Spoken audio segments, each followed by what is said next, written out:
In 1762, the unthinkable happened. British warships appeared on the horizon, and by the time they left, they had taken Intramuros, sacked the churches, held the governor-general prisoner, and turned Manila into a colonial chess piece. But here's the twist. The British held Manila, but never conquered the Philippines. What happened during those 20 months exposed the limits of Spanish power, the strength of Filipino resistance, and the volatile geopolitics of empire. This is the forgotten invasion. This is the story of the British occupation of Manila. The British weren't interested in colonizing the Philippines permanently. They had bigger goals: weaken Spain, expand their empire, and disrupt the flow of silver and spices. When Spain allied with France in the 7 Years' War, Britain turned its guns toward Manila.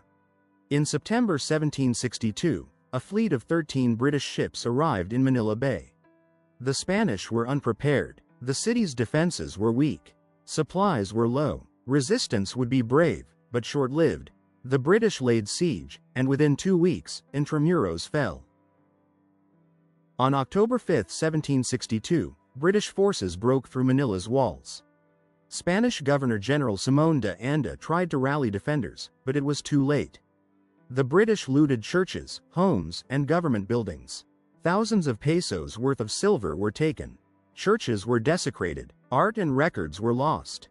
Governor de Anda managed to escape north to Pampanga, where he declared himself the true authority of the colony and led a Filipino-Spanish resistance against the invaders.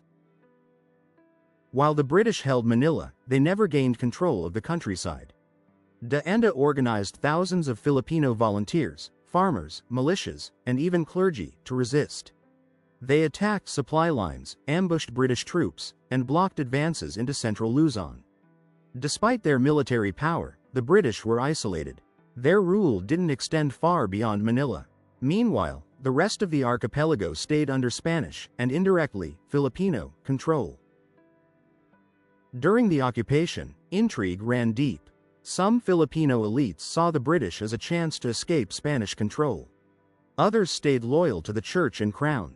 A few Chinese merchants and mestizo leaders cooperated with the British, hoping for trade favors or protection. Bribes, espionage, and shifting loyalties were everywhere.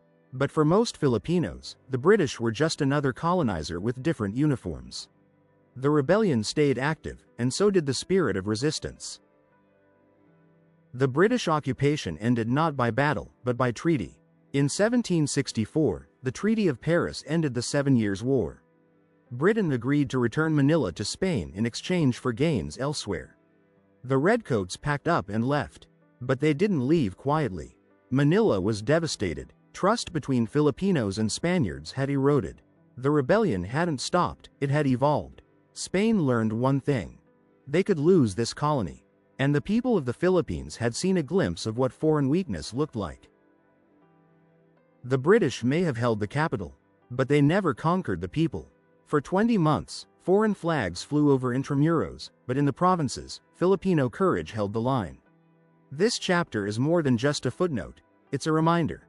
Even when empires play their games, it is the local hands, the local hearts, and the local resistance that decide the fate of the land. In 1762, the world discovered the Philippines could not be taken, only bargained over. And the people? They were already learning how to fight back.